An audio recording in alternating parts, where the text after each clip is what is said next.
السلام عليكم، ازيكم حبايبي؟ عاملين ايه؟ يا رب تكونوا بخير. وفيديو جديد النهارده هنكمل مع بعض التزيين التورت اللي احنا جهزنا للكيك بتاعها.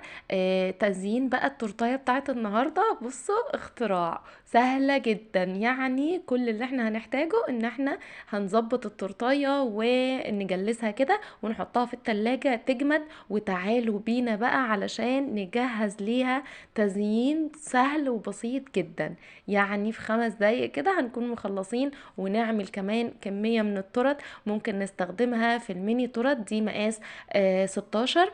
فمقاسها سهل وسريع وبتنجز معايا. كمان التزيين هيكون سهل وسريع، وهنقدر ان احنا نعمل منه كذا تورتايه كمان، مش تورتايه واحده.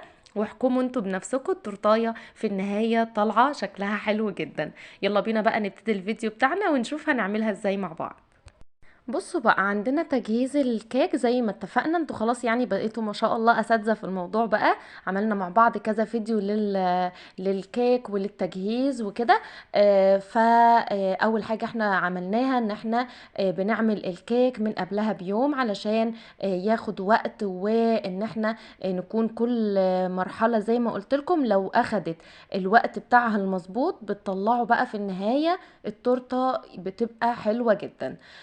ما نستعجلش، ولو عندنا شغل بنبتدي من قبلها زي ما قلت لكم في فيديوهات قبل كده. فأهم حاجة التجهيز، ده هو اللي هيخلي التورتاية في النهاية، او لو احنا بقى بنعمل كمية يعني مش تورتاية واحدة، كذا تورتاية في يوم واحد، فبيبقى في تجهيز زي ما قلت لكم.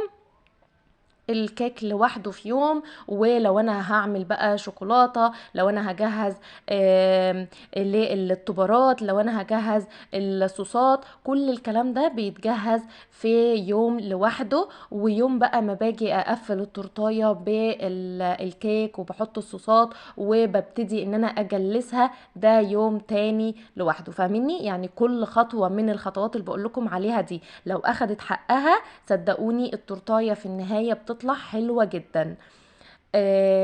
والتزيين بقى يعني براحتنا. يعني احنا اهم حاجة تكوني مثلا تجالك اوردر بتبتدي ان انت تظبطي التزيين. لو بقى هتعملي مثلا صورة العميلة بعتاها، لو انت هتعمليها من نفسك او هتشوفي صور. المهم ان احنا نكون في تنظيم للموضوع. يعني مش اللي هو بقى كده ادخل بقى زين على طول، لا طبعا.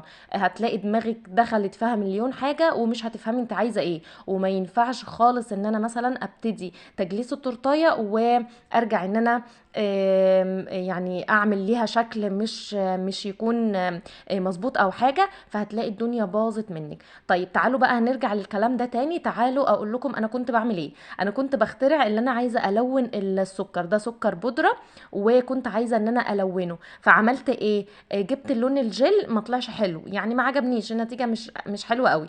بس او صعب في ان هو يتلون، مش عارفه. المهم ان انا قعدت ايه، ان انا افرك كده فيه بايديا زي ما شفتوا معايا يعني. بس لما جبت بقى الالوان اللي هي البودره اللي بنلون بيها الشوكولاته طلعت سهله جدا. حطيت زي ما شفتوا كده معايا شويه وحطيتها على السكر ونخلتهم كده مع بعض فاختلطوا واداني اللون الحلو ده. اللي انا بعمل بيها دي هي بتتباع كده، بتبقى استنسل يعني، بنحطها على التورتايه بالشكل ده وبنبتدي ان احنا ناخد يعني الشكل اللي هو القلب فيه تانية، فيه رسمة تانية اللي هي الهابي بيرث داي. انا اخترت القلب يعني عشان تكون لايقة اكتر مع البنوتة.